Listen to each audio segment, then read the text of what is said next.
बाहर के आदमी को लोग परिचय कराते हैं, ये हमारे भाई जैसे हैं, और अपन भाई शत्रु दिखाई दे रहा है। एक बात याद रखिएगा, जहां जैसा लग जाता है ना वो अपना नहीं होता है।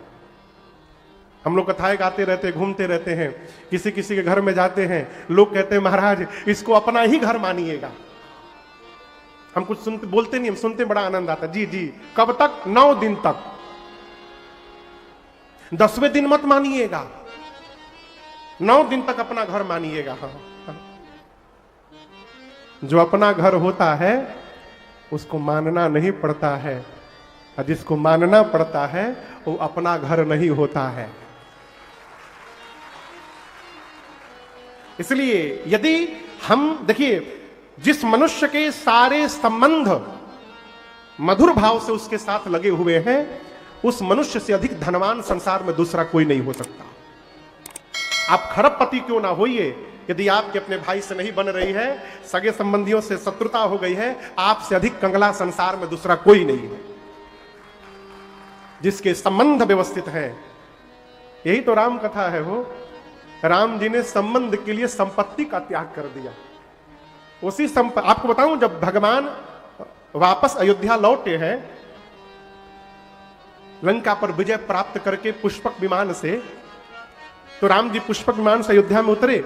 उसके बाद पुष्पक विमान को कुबेर के पास भेज दिए। इधर गुरुदेव भगवान वशिष्ठ जी, पूरा परिवार, पूरा समाज, पूरी अयोध्या राम जी के स्वागत के लिए आई है। समाज यहां खड़ा है, राम जी पंडाल के दूसरी छोर पर उतरे हैं, पुष्पक विमान को विदा किए और दौड़े हैं वहां से राम जी और लक्ष्मण जी। गोस्वामी जी कहते हैं धाई धरे गुर।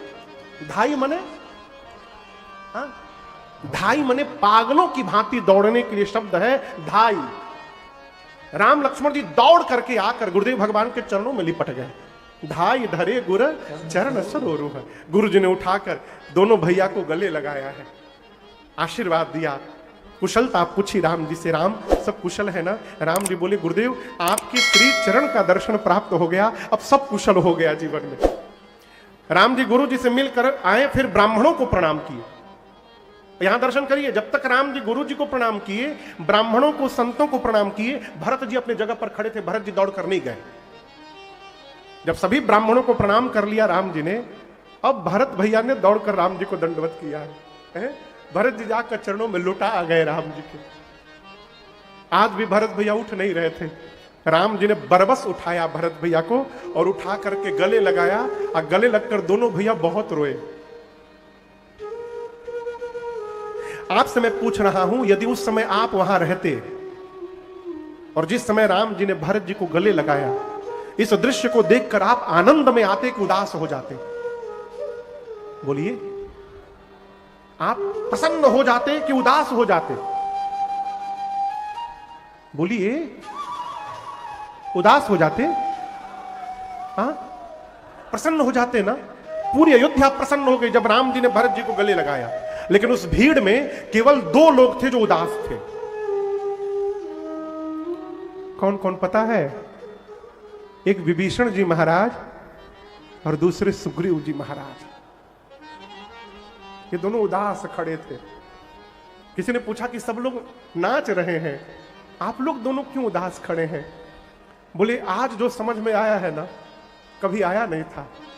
धन्य है ये दोनों भाई हैं जो भाई के लिए राज सत्ता का त्याग कर दिए, और एक हम भाई हैं जो अपने भाई को मरवा करके राजा बने हुए उनके जगह पर। कहां ये दोनों जी रहे थे और कहां हम जी रहे थे। संबंधों को बचाइए माई बाप। जो मनुष्य संबंधों को बचा के जी रहा है वो संजीवनी बूटी पी चुका है, और जिसके संबंध समाप्त हो रहे हैं उसको बचाने के लिए राम कथा रूपी संजीवनी यहां पर बहने आई है। पी करके संबंधों को बचाइए। रुपया आज है कल नहीं रहेगा, आज नहीं है कल हो जाएगा। संबंध समाप्त हो गया ना, फिर दोबारा जीवन में मिलने वाला नहीं है। और याद रखिएगा, रात को 12 बजे बीमार जब पड़िएगा तो रुपया हॉस्पिटल नहीं पहुंचाएगा, आपका संबंध यदि रहेगा तो संबंध आपको अस्पताल पहुंचाएगा। गोस्वामी जी कहते हैं, सुजन सजीवनी मूरी सुहाई। सज्जनों के लिए ये राम जी की कथा संजीवनी बूटी है।